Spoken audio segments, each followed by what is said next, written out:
শীত চলে যাবার আগে ফুলকপির এই মুখরোচক নাস্তাটি একবার হলেও ট্রাই করে দেখুন। যেমন লোভনীয় দেখতে, খেতেও দুর্দান্ত টেস্ট। মুচমুচে এই মুখরোচক নাস্তা সন্ধ্যায় গরম গরম চায়ের বা কফির সাথে দারুণভাবে জমে যাবে। যে কোনো চাটনি বা সস দিয়েও খেতে পারেন। আশা করছি রেসিপিটি আপনাদের ভীষণভাবে পছন্দ হবে।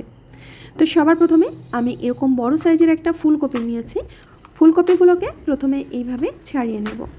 তারপর প্রত্যেকটা ফুলকে এইভাবে ছোট ছোট টুকরো করে নেব। এবার জল দিয়ে খুব ভালো করে কষলে কষলে ধুয়ে নিতে হবে।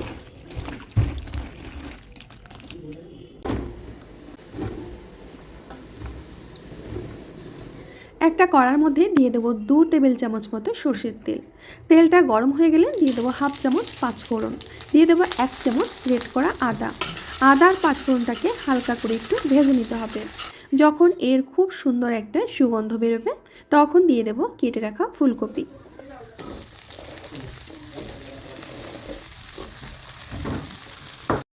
এবার ফুলকপিগুলোকে খুব ভালো করে মিশিয়ে নেব। এবার দিয়ে দেব কাঁচা লঙ্কা কুচি আর স্বাদ মতো লবণ। ওই মোটামুটি 4 থেকে 5 মিনিট কপিগুলোকে এইভাবে নাড়াচাড়া করতে হবে। এবার দিয়ে দেব কিছুটা কাঁচা মটর। মটরটা দিয়ে ভালো করে মিশিয়ে আবার একটু ভাজা ভাজা করে নেব।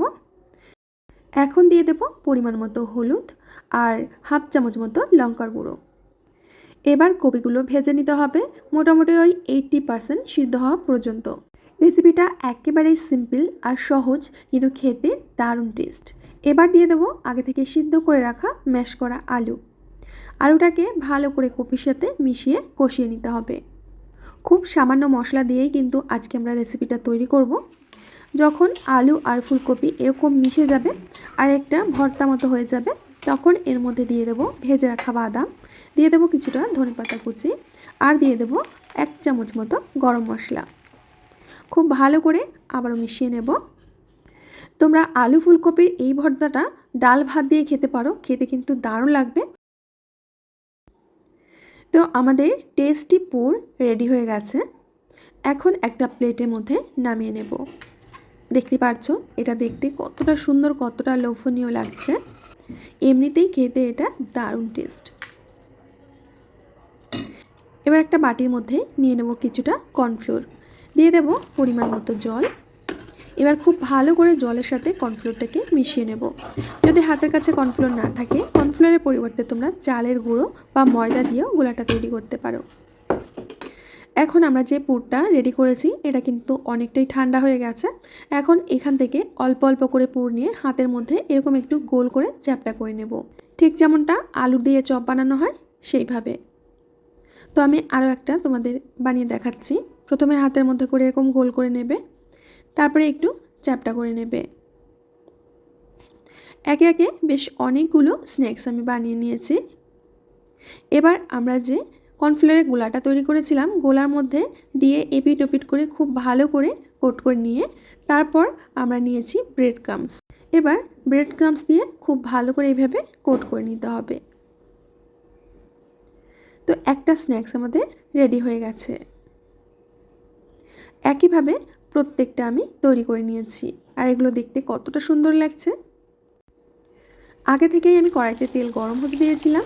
গরম তেলের মধ্যে একে একে ছেড়ে দিচ্ছি।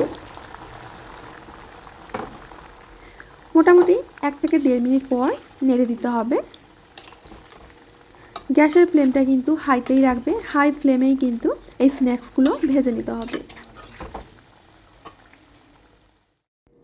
মাত্র 3 থেকে 4 মিনিটই কিন্তু আমাদের সময় লেগেছিল স্ন্যাক্সগুলো ভাজা হতে।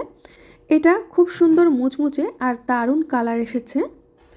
তো স্ন্যাক্সগুলো আমার ভাজা হয়ে গেছে, এখন নামিয়ে নেব।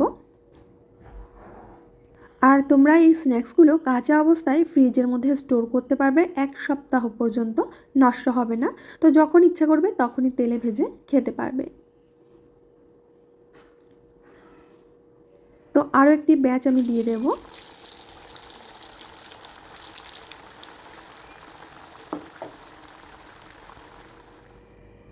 বন্ধুরা আপনারা দেখতেই পাচ্ছেন এটা দেখতে কতটা পরিমাণে লোভনীয় হয়েছে আর কতটা মুচমুচে হয়েছে।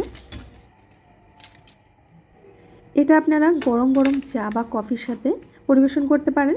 তবে আজ আমি ধনেপাতার চাটনির সাথে এটা সার্ভ করেছিলাম, খেতে কিন্তু দারুণ লেগেছিল।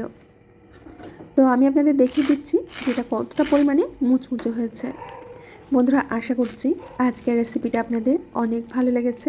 ভালো লাগলে প্লিজ লাইক, কমেন্ট, শেয়ার করতে ভুলবেন না। আমি আজ এখানেই বিদায় নেব, আবার আসবো নতুন রেসিপি নিয়ে। ততক্ষণের জন্য সবাই ভালো থাকবেন, সুস্থ থাকবেন।